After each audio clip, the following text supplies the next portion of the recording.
Hello, everyone. Welcome back to Entrepreneur Audacity. Today, I'm here with Amelia, and we are going to be talking everything mindset around entrepreneurship and Amelia's journey. So, without further ado, Amelia, I'm going to give you the floor. Can you give us an introduction on who you are, what your business is, and how long you've been in business?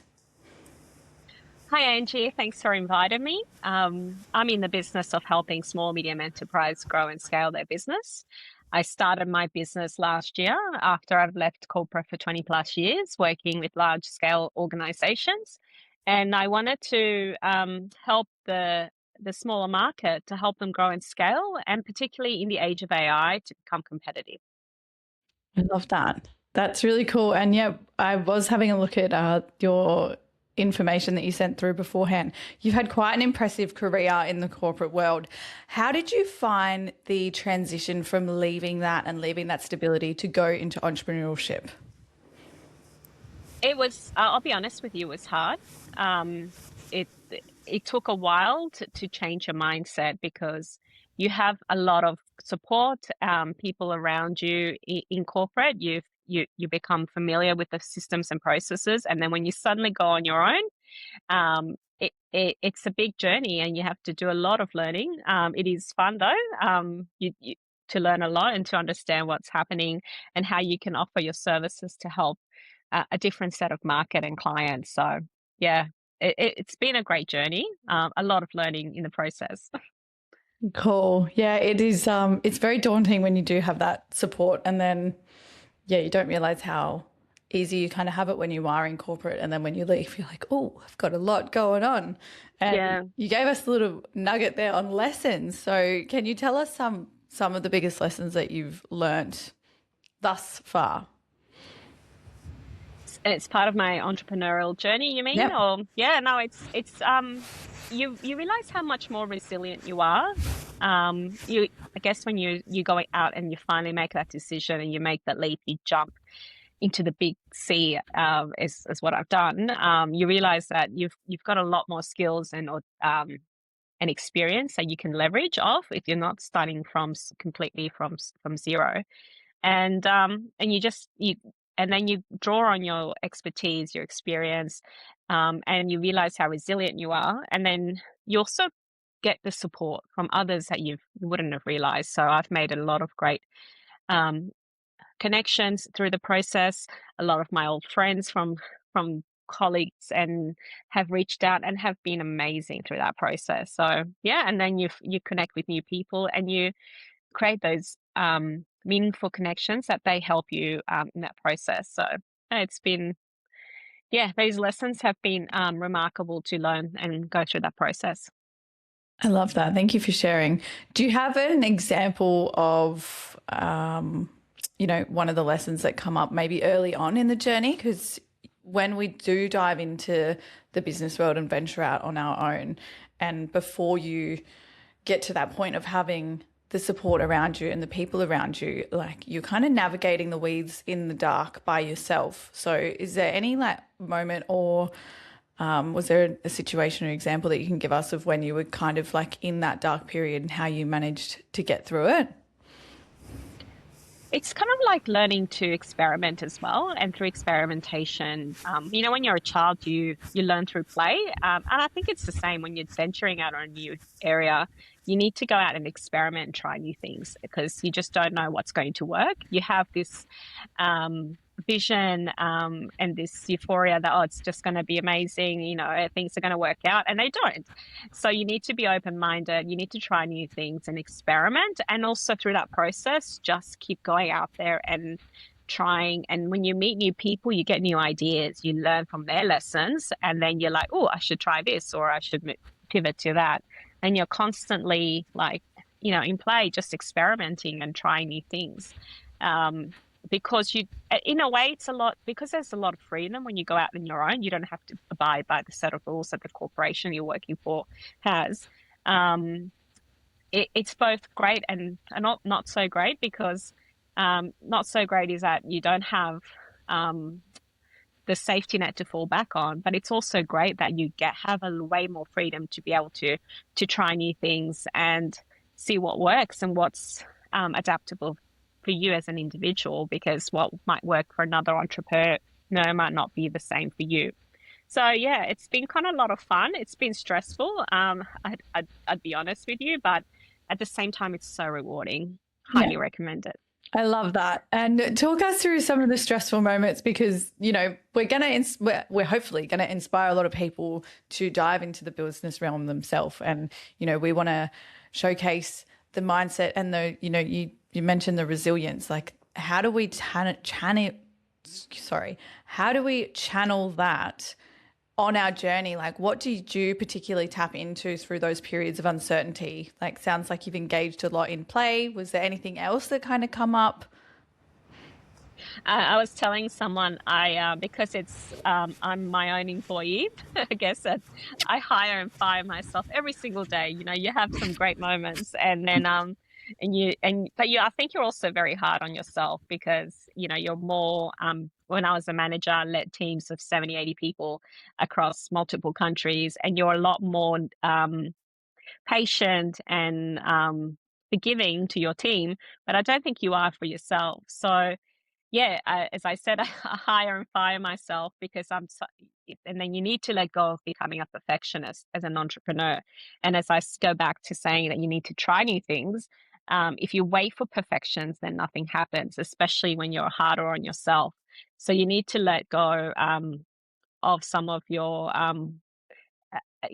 embrace your weaknesses, embrace your strengths, and use it to your advantage going forward. That's what I think has been the biggest learning, and also watch yourself in the third person. You know, like if you were managing someone like yourself, be kinder to yourself, but also what is the advice you give to yourself, as you know, in the third person, because you're more objective than you are more emotional when you're dealing with yourself.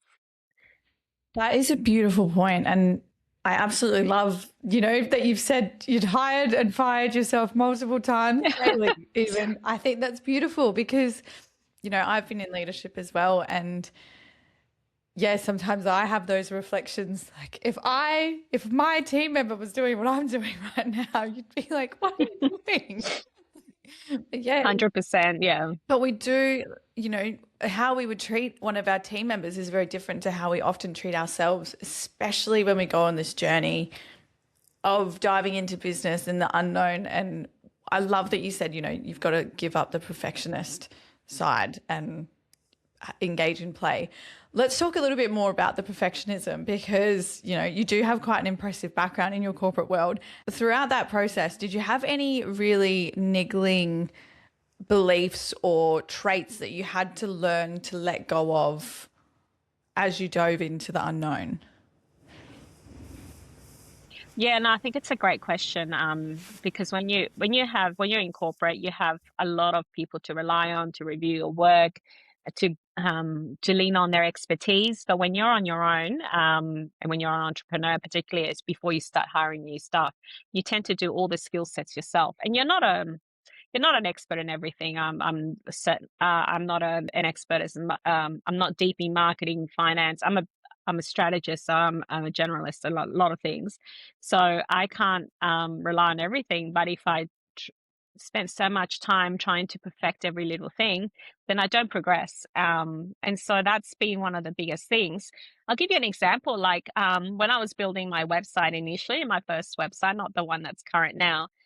Obviously, I'm not a user. I'm not a graphic designer, so art is not my biggest strength. I enjoy it, but I'm just not talented. So I had to learn to be like, okay, set it up, get it ready, but then rely on other experts, and then that's where you need to kind of say you can't be an expert at everything. Just leverage on your strengths, and then and when you're on your own, you need to start building those partnerships and networks to be able to help you, because you don't have that luxury that you do in large organizations to just, especially if you are a leader, you have access to those resources a lot easier than when you're on your own. Yeah. It's a bit of a shock to the system when you do go into that, and when you are used to being like, oh, hey, can I have this? Can I have this? I need this support. And then when you're by yourself, doing the things. And then, Even basic invoicing, like you just left that to the finance department in your organization. Okay, invoice the customer. And then when you have to do it for yourself, you're like, okay, now I need to learn how to use this software, and then, make sure you have the right codes and you have the right tax codes and notify this department and that. And so you do a lot of it yourself. And you realize how much work is involved. And then you're like, okay, now how do I become creative and start automating everything? And I guess that's a great thing about AI right now, is that you can do that, especially when you're starting up. You don't have a lot of the legacy systems, and you have that opportunity to be flexible and leverage that going forward. So that's been AI has been the biggest lifesaver for me. It's starting to scale and expand my business. So yeah. especially when I don't have a big team like I used to. Yeah, I know it's the more support that you can get when you're starting out is crucial. Mm. I'm personally, for me, like if I go down a rabbit hole with something, I can spend 6 hours doing a thing, and it's a very common thing. I'm sure that you've experienced it as well, when you're like, great, I'm going to just do this thing that you would assume would be a very easy thing. It will only take a minute, and then that minute is half a day. You haven't done anything. Everything else has been put on the back burner. And, yesterday I had a day of I ended up breaking a piece of my equipment, which just put me out for the whole day.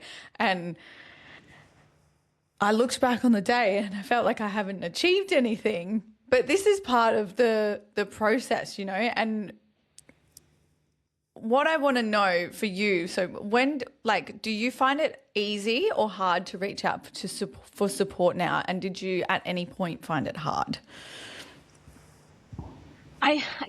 Both actually. It was easy when once I announced it to the world that I was completely leaving corporate work and but for a long time it was hard because I wasn't sure, and I was scared, like, what if it doesn't work out? What if I fail? And so when I was through that process, then I had to try and figure out everything myself. But once that release happened, and that announcement, I was like completely dedicated, because I was toying with the idea for a very long time. But um, as my friend says, you have a sugar hit from your monthly salary, and you know that when you go on it, you might not have the income, the support. And so for a long time, for the first few months, I didn't say it to anyone that I had finally made that huge leap, and so I didn't get the support. But once you do reach out, like, it is amazing, the community. I've met so many founders and entrepreneurs in the journey, and they've also shared their experience. So hopefully some of these learnings will also be useful to your listeners. But yeah, once you made that commitment, and then it all started flooding in, like the support. It's been amazing. Yeah, it's often that first leap that we need to take. And, you said that you were toying with the idea of going out by yourself for a while, and you didn't actually verbalize that. What was going on in your mind through that period? Because I'm sure that you would have been battling some internal conflict. Can you talk a little bit about that and how you overcome some of that chatter?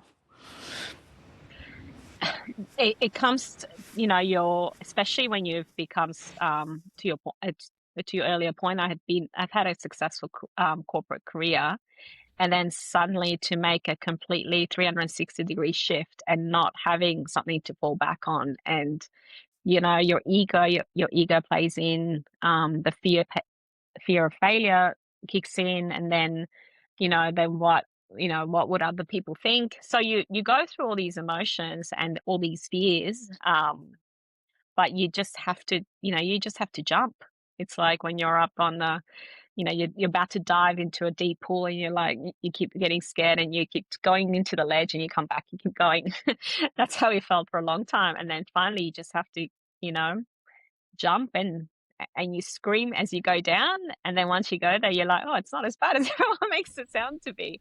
I didn't have entrepreneurs in my family, so it was a completely new thing. And then even I remember when I shared it with the family, they were like, very risk averse, traditional, you work hard, and to go through that whole thing, it was new for everyone. So in my immediate circle of friends and family, no one had done it before. So I couldn't bounce this off, but in my heart, I felt it was completely right. And it made, but if you're born into a family that's entrepreneurial, maybe they have a different experience and they can share and they can learn from their family, their parents, their grandparents, and extend and friends. But I didn't have that around me. So most of my friends were highly professional, did really well in their chosen career, and thought of like, you are crazy to leave such a situation. And, yeah. And especially for the first 6 months, things were not working out as I thought. So, yeah. And then the fear keeps going. So, Yeah. And did you at any point have, like, were you going to throw the towel in at any point? no, the fear of what if it takes a long time and that it doesn't work out, that fear. But I think once I made that decision, and in the guts of it, I knew it was the right decision, and I know it's the right direction. And it's an ongoing journey all your life, I think. I don't know if there's a point when you know you made it, and I think it's even in corporate. The reason with corporate is that you have a title and people, and it becomes solid, but with entrepreneurial, I don't think you even have a title or a firm date that you say, oh, it's done. It's an ongoing journey of learning and growth. I think that's a difference. Yeah, I love that. There's I can't think what the quote is, but the point of the quote basically is like entrepreneurship is the pinnacle of personal development. It's like the highest thing that you can do because it will expose all, like your business will expose all of the gaps in your personal development that you need to work on. And I know that has been such a true thing for me because we can be the bottleneck of our business or we can be the secret weapon. And, as you say, hire me, fire me every day. You're kind of like going through these ups and downs. So, No, exactly. I mean, I have clients and I give them advice, but sometimes I don't even listen to my own advice that I give to other clients and I think that's why I've tried to make myself, to my earlier point, become a third person to say, okay, if you're an objective, how would you advise a startup like myself? What do I need to do? And then, but I don't listen sometimes, and then that's why I hire and fire myself all the time because yeah. I don't listen to my own advice that I give other clients, and then but I get so much joy when they succeed. So yeah, Yeah. Yeah. I think that's that beautiful. compensates when I fire myself. Yeah, yeah. It's funny, right? Because you're like, yeah, no, this is, and I see the same thing like with some of my coaching clients as well. I'll be like, yeah, we're gonna do this, and I'm like, subconsciously, I know that I too should be doing something like this. I don't do it, and then I get to the end of the week, and I'm like, should have done that thing. Should have taken my advice. Fired. You fired, Angie. Get out. Bring it back. Let's go again. Yeah. So Yeah, exactly.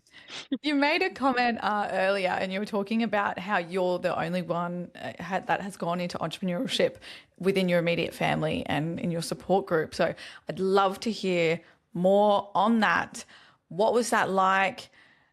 How were the people around you? Because when you do go out on your own and then you have people that are like, oh, should you be doing that? Should you not? Like, how did you navigate that? Because that would have been really daunting, especially if you're the first one and being like that catalyst person of saying like, I'm going to do this.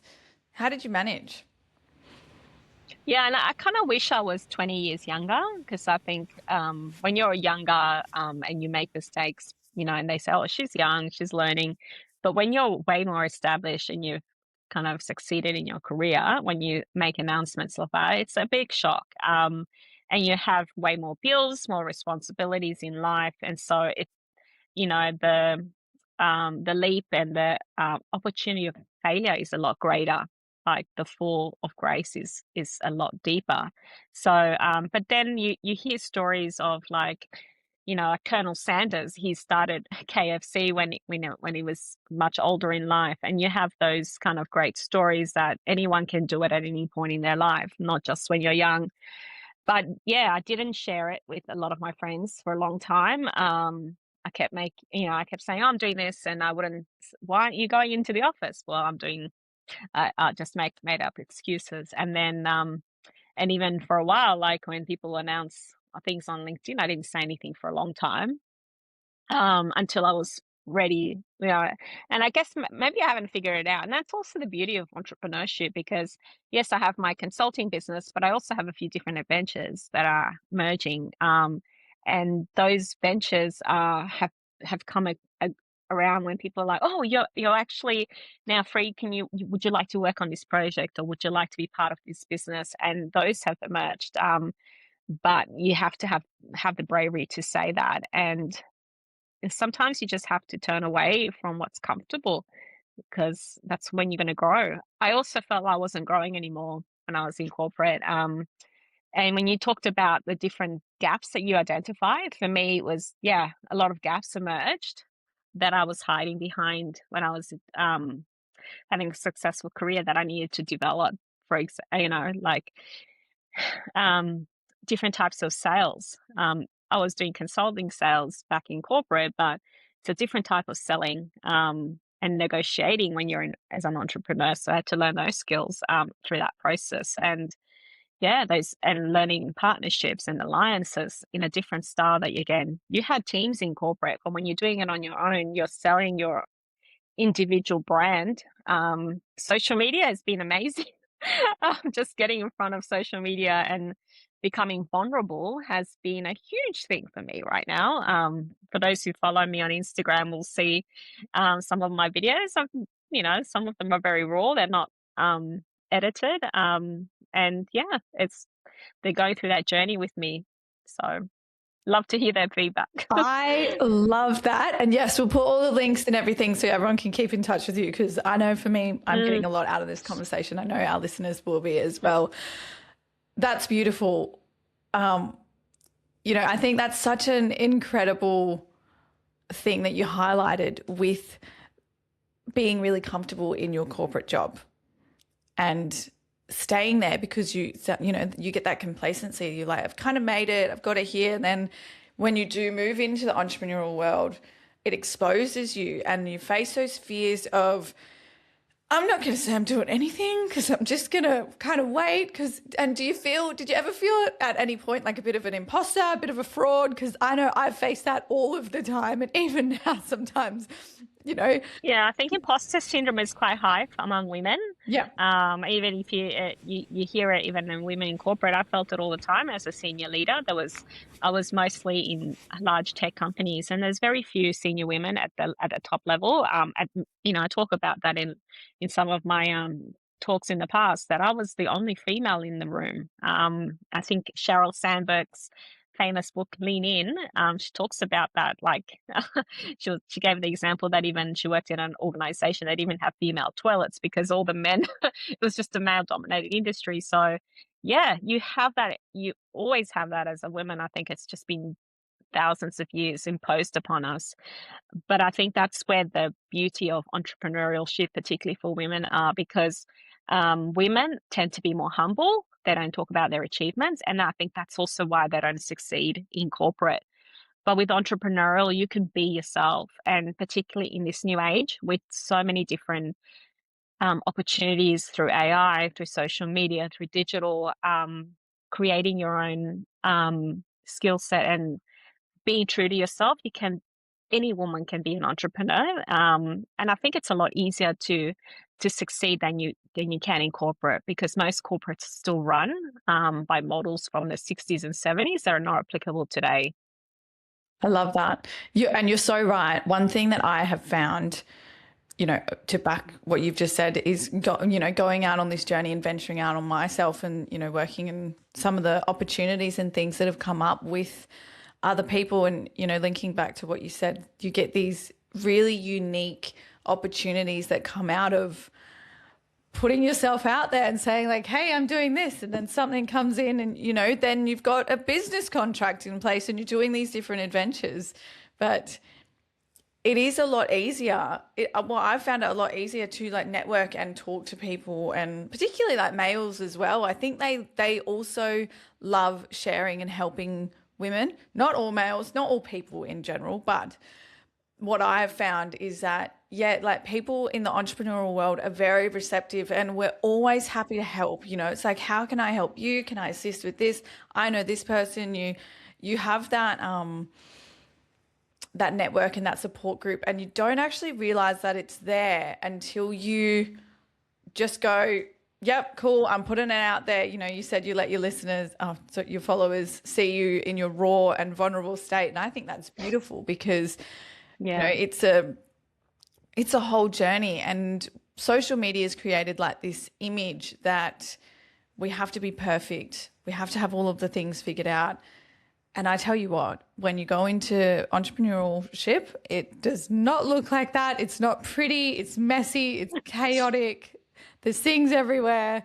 So, you know, is there any examples of like things or just any thoughts that you've had on your journey of when, or things that you want to share that may have been like a pivotal moment, particularly for our women listeners as well? Because I think that, you know, you've got a very inspiring story, and I really resonate with the fact that, you know, you've highlighted being in corporate world, you're kind of restricted, but when you go out to be an entrepreneur, the doors are open. So any thoughts on that? Yeah, I mean, for the first time ever this year, I did manifestation. I know there's a lot of different types of things that people talk about manifesting, and it's just all fluff, and you just. But one of the things, different manifestation. Now, I'm not saying it has come true by all means, but one of the things is that when you put it out there in the world, it comes back, and the more you give, the more you get back. So, the more I became more vulnerable, and the more open I was in social media or out there, or when I was meeting new people, the more I gained from it. And particularly as a woman, the more I went out there, the people saw that, yeah, I was brave. Like, one of the comments that people made as soon as I made the announcement last year was, "You're so brave." And you could see in their eyes, they were actually jealous, because not many people are actually happy. When you're in a corporate career, I mean, a lot of people change around, but a lot of people are extremely unhappy. And then in their eyes, you know, because of that fear of not having the sugar hit of monthly salary, people get stuck. And then when you're stuck and you're unhappy, you don't grow. And so then you don't feel purposeful. So when I was saying to that, and particularly a lot of women who have who experience a lot of sexism in the workplace, or they feel they can't grow in their respective positions, when they announced and then I met with them, you could see in their eyes, they were like, "You're so brave." But then because they felt like they wanted to contribute, they would recommend, you know, Amelia, you should talk to this person or that person. And then those referrals and connections just kept growing. And it's been amazing that everyone knows someone. And sometimes when they feel like they're stuck, the best way to release that is that they help people. And so the more I went and kind of manifested what I wanted in the world, the more connections and the more I gave a lot of my free time, and that can also be a hindrance for women, because we women tend to do a lot of things for free, and we're afraid to charge for our time. But on the other hand, it has brought so much more purpose into my life. It's brought more connections, and it's brought more clarity and more opportunities as an entrepreneur than I would have ever had if I still continued in a corporate trajectory. So, yeah. I think that's really powerful. It's such a powerful thing. And, you know, you are so brave. And I love that we're having this conversation. I love, you know, it's beautiful. And one thing I want to go back to, you gave us a little nugget of gold, is when you Did I? Yeah, when you put it out there, you said that, you know, you could see it in people's faces that they were jealous.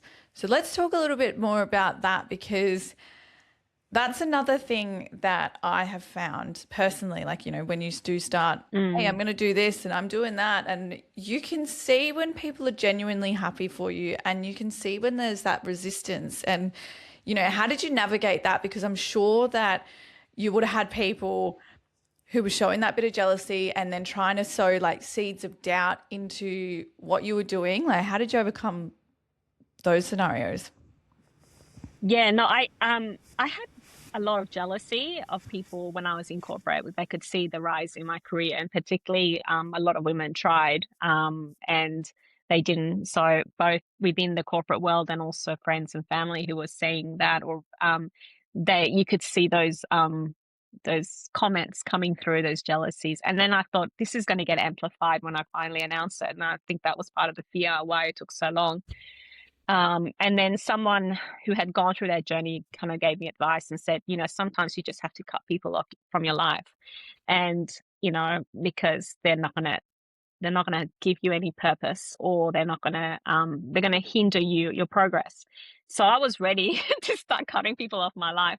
Surprisingly, it didn't happen to the volume that I was expecting. And certain people that I thought would kind of continue and become more and more jealous, they kind of quietened down, or, I guess you could still see the jealousy in their eyes, but then I think they were secretly like, oh, she's going to fail now.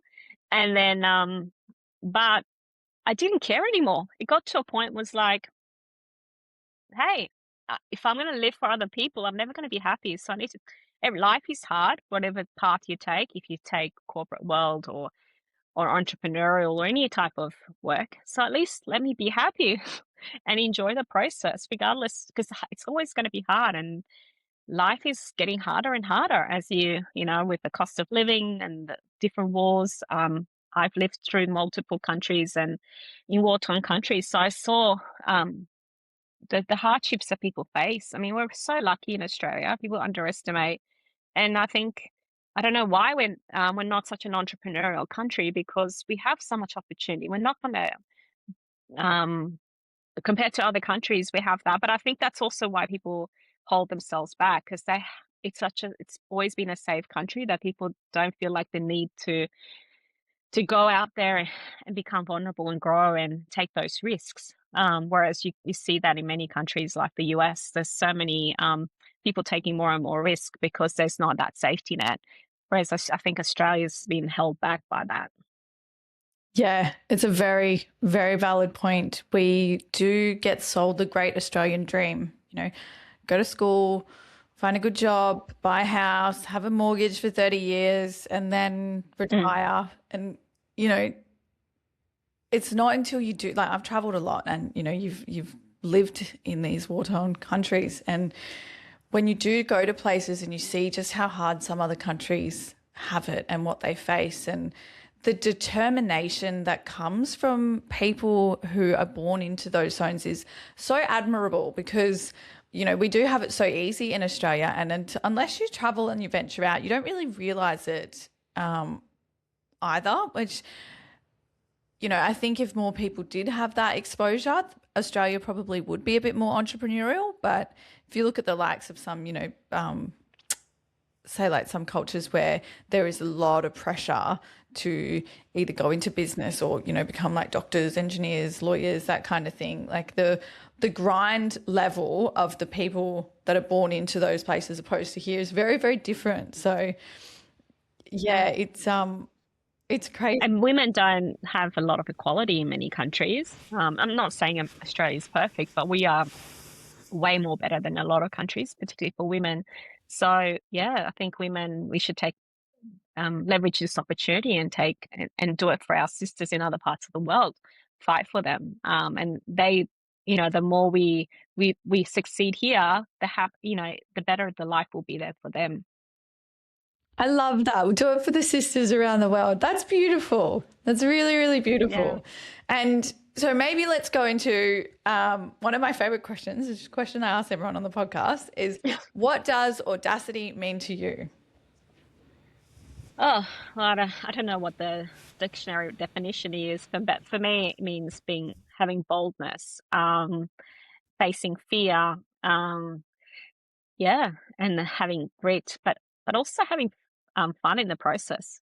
Again, I don't know if that's the strict definition of from what Audacity is in the dictionary, but that's what it means for me: being bold, taking the leap, and you definitely need that in an entrepreneurial journey. So that's why I love your podcast for that. Yeah. Such a great name. Yeah, I know. It was one of those things, and I've spent a lot of time lately, like I'll be completely transparent, a lot of time lately kind of being like, okay, what am I doing? What do I like doing? And then I read a really good book, and Audacity has been a word. It's got a bit of a negative connotation with it sometimes because it means you can be a bit like rude and a bit like stuck up. But I think it's just being bold and being daring. And I always love to hear what it means for my guests when I interview them because it does carry such a different meaning to people. And I think, you know, for me, when I started this podcast, it was just ringing true that if you're going to be an entrepreneur, you've got to have some audacity, you've got to have some grit, you've got to have some determination and just boldness and be daring and put yourself out there. And it takes a lot of courage to do that. And particularly for women more so, I found definitely, because I think naturally our natural virtues are to be humble and quiet and respectful but this is puts a lot more challenge on us women to do that, to be able to put ourselves out there and not care what others think. People say, oh, but she's very aggressive. No, she's being bold. She's going for what she wants. She's changing the world. So yeah, to 100% to your point, it's harder for women. And I think that's why a lot of women are afraid to go into entrepreneurship, but don't think of these words as negatives. If there's nothing wrong with being audacious and to be bold and to be assertive, I think historically they've always been saying the very male dominated virtues, but no, they're quite positive. And who cares what other people say? 100%. Go I for love it. that. And isn't it funny? You know, you just mentioned that we get labeled being aggressive when we are, you know, putting ourselves out there and just taking risks and, you know, being assertive because a lot of the time, you know, women are made to feel, okay, like we should be a little bit more sensitive. We should be a bit like that. But when you're kind of like, We're nurturing, caring, yeah, kind of like, it's like, yeah. actually, I'm going to call you out on your shit. I'm going to tell you how it is. And I'm moving with purpose. And people can't handle that. They get really taken aback, particularly the stronger men that don't know how to navigate a woman who actually, I know my shit. I know what my boundaries are. I know how to voice them and I know what I want and I'm going for it in my life. And it can make a lot of people uncomfortable, but you know, we just got to lean into that fear of, like you say, who cares what people think? At the end of the day, some people are People are always going to have opinions for you, 100%. They're always going to think good or bad things about you. You can't, it's not about you. I've learned that. That's their thoughts.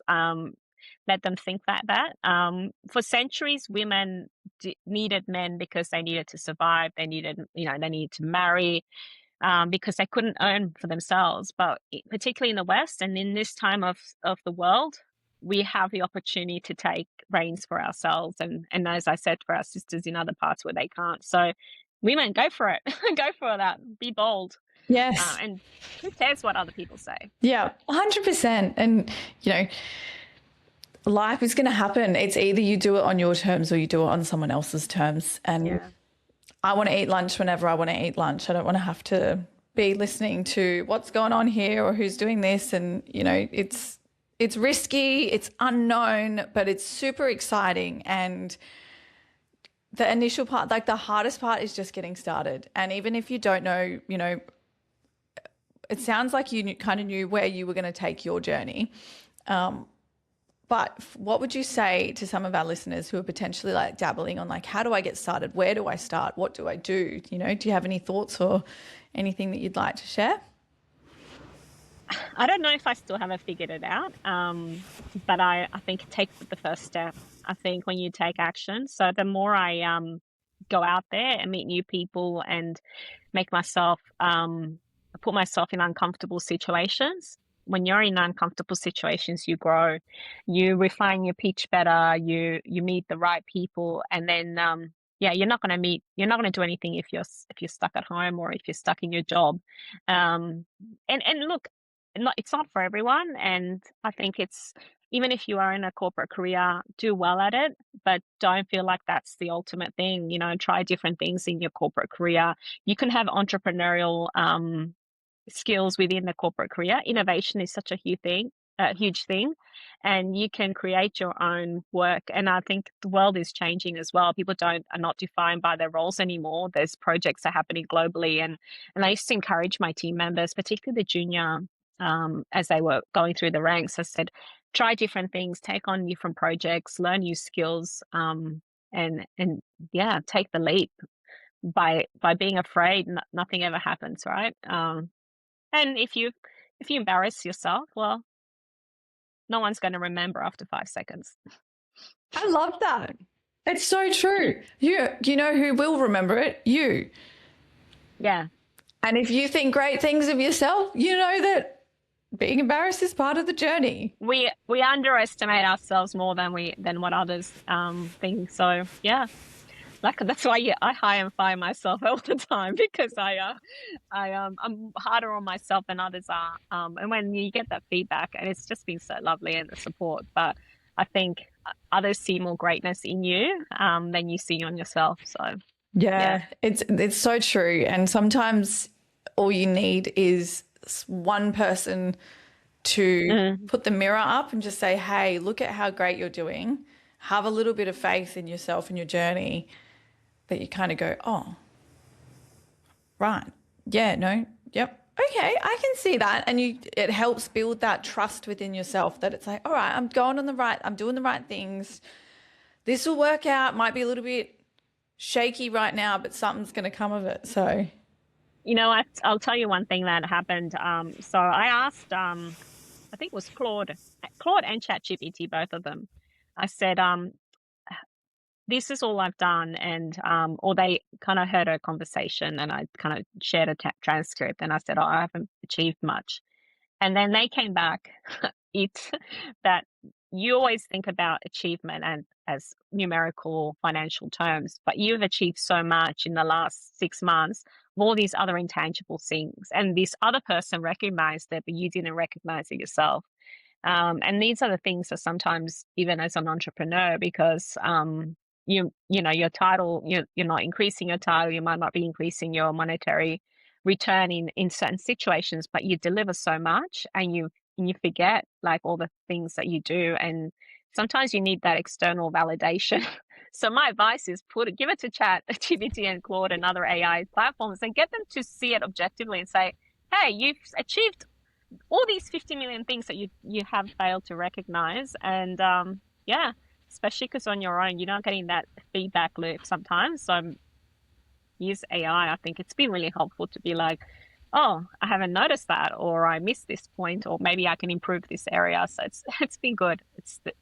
And that was one of the reasons why I thought, if I don't do it now, I'll never do it, because it's a world-changing time in the world. And when this happens, if you don't pivot now, you'll regret it. And I did not want, that was the biggest thing, that motivation. I didn't want to live with regret in 10, 20 years' time.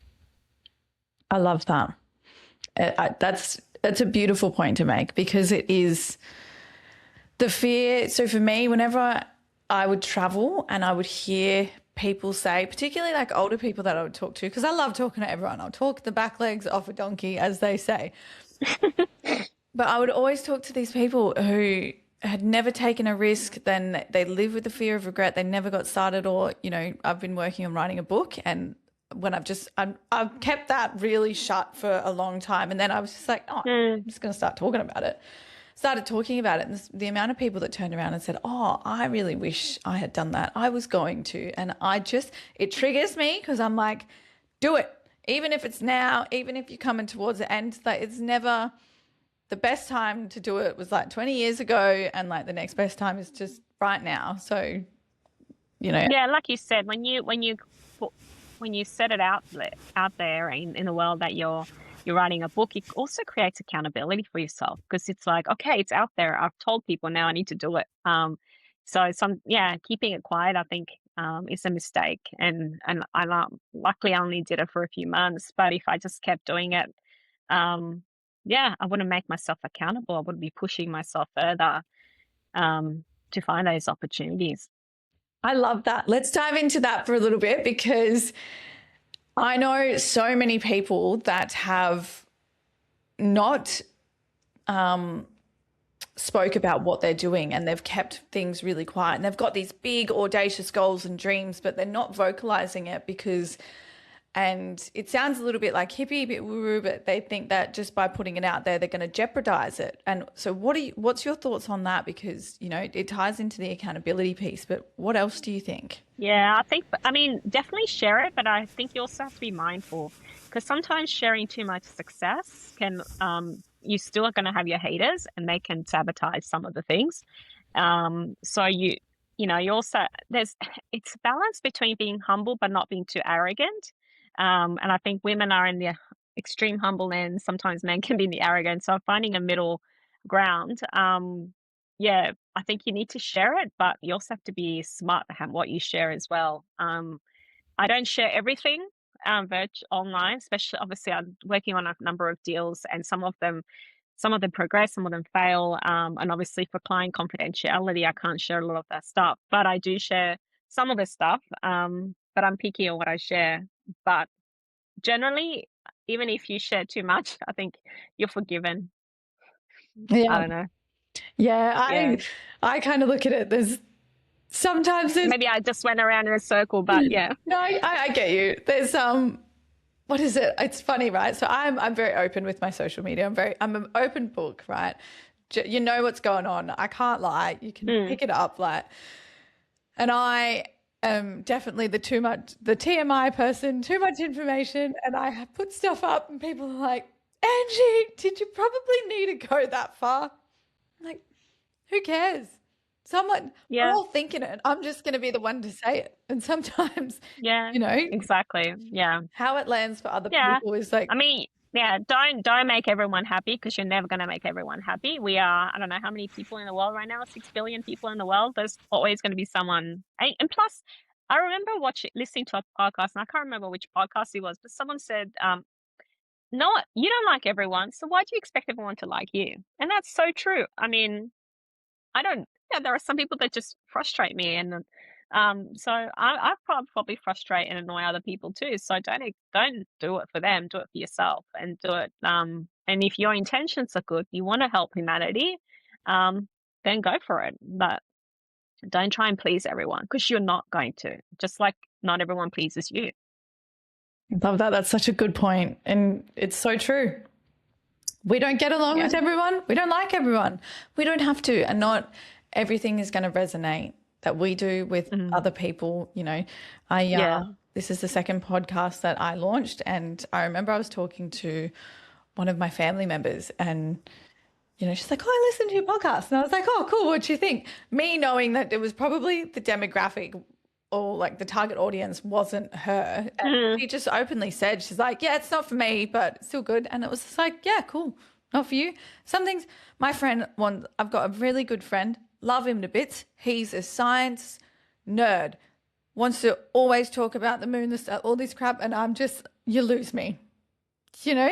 Not for me, not my topic, not my thing. I still love you, but just Yeah, it's have different. respect for people. You're not going Yeah, to enjoy the same things, right? yeah, 100%. yeah. And and I don't tell people you have to follow the same career path that I did, or um, whatever works for you, as long as you're happy. But don't be afraid. That's what I'll say. If you're not happy, go for it. Make it.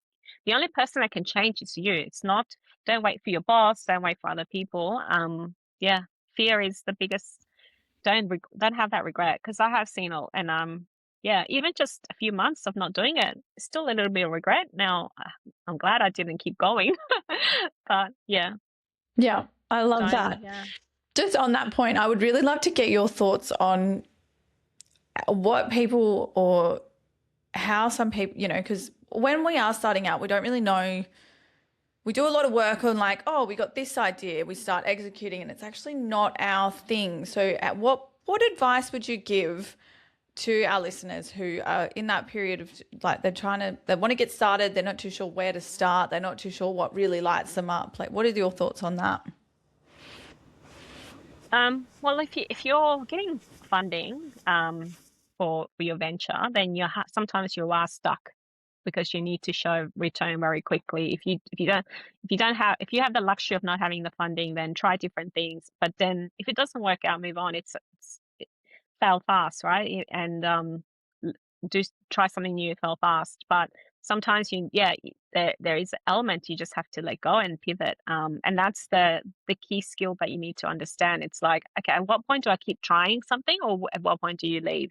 And I think sometimes getting an external professional opinion is important, because we can be so emotionally attached to a project that we want. I mentioned in a different talk, and I've kind of shared that with my socials. I have a friend who's very passionate about a product, which is a very highly saturated product in the market. She wants to change it because it solves her problem.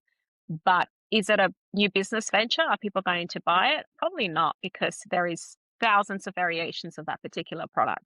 So sometimes we do, just because we think we're passionate about it, it's not going to deliver the result. So sometimes we have to have that honest conversation and be like, look, this particular venture isn't going to work out. Let's move on to the next thing.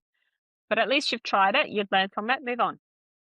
Yeah, I like that. And yeah, it is trial and error. And, you know, tying back to what you said earlier in the show, go into those moments of play and tap into your inner child. Oh my gosh, the amount of work that I've done that and starting this podcast, like for me, I'm very social. So this comes very naturally to me. I love having these conversations. They energize me.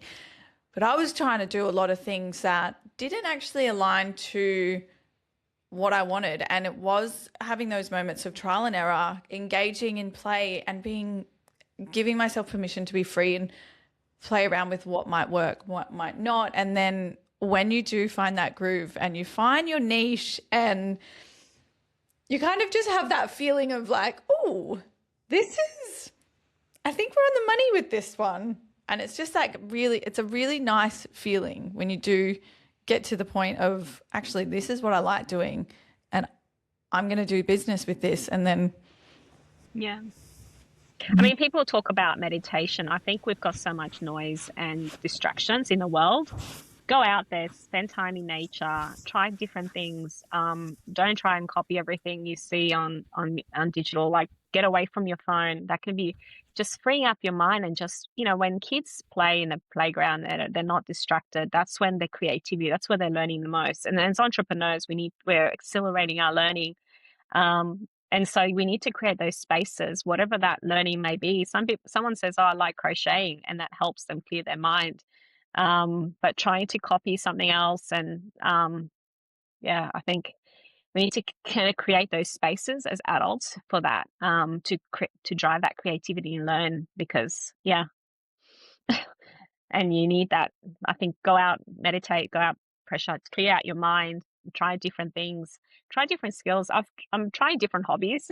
It's one of my resolutions for this year, and then you meet different people from that process. And it's good. You get ideas of that. Oh, that sounds good. I'll take that. I'll incorporate that as part of my business. It has nothing to do with it. But yeah, it's fun. It is fun. And that's the whole point, right? You need to enjoy yourself. When you dive into the unknown and start business for yourself and go to be an entrepreneur, the world is your oyster. The world is your playground, rather. I don't have to report to my bosses anymore, to meet shareholder KPIs anymore. And so, it's such a freeing thing. Beautiful. And in closing, what is one thought or piece of advice that you would give to our listeners? Take the first step. Just take the first step, whatever it may be. Even just writing one piece of line, if you want to be a writer, or if you want to just record something small. I remember my first recording on Instagram. I was like, my heart was beating just to be in front of the camera, but I did it. And then you just it's kind of like when you're in school, when you're a child and you want to ride your bike the first time, you keep falling, you start with a tricycle, then a little bit, you just go down the street, then you go a bit further, and whatever your fears are, take that first step. And even if it's small, even just write one word on a piece of paper, or do something. One action is at least one step ahead than you were before. I love that. That's beautiful. Thank you so much, Amelia. I have thoroughly So, enjoyed this chat. This has been really great. likewise. I know. Yeah, thank you for inviting me. Of course. I cannot wait.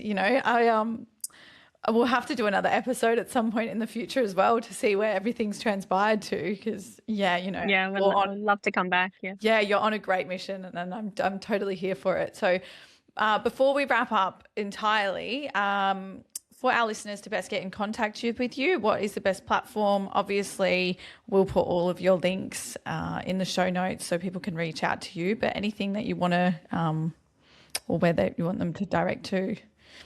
Yeah, so I'm the founder of Compass Point Advisory, so you can check out my services on compasspointadvisory.com. But also feel free to follow me on the socials. My full name, Amelia Ghofrany, in Instagram and LinkedIn as well. So yeah, love to hear from you. And if there's any way I can help you, please reach out. Awesome. Great. Well, Amelia, thank you for your time. Listeners, as always, we love you. Any thoughts, questions, you know what to do. Send them in.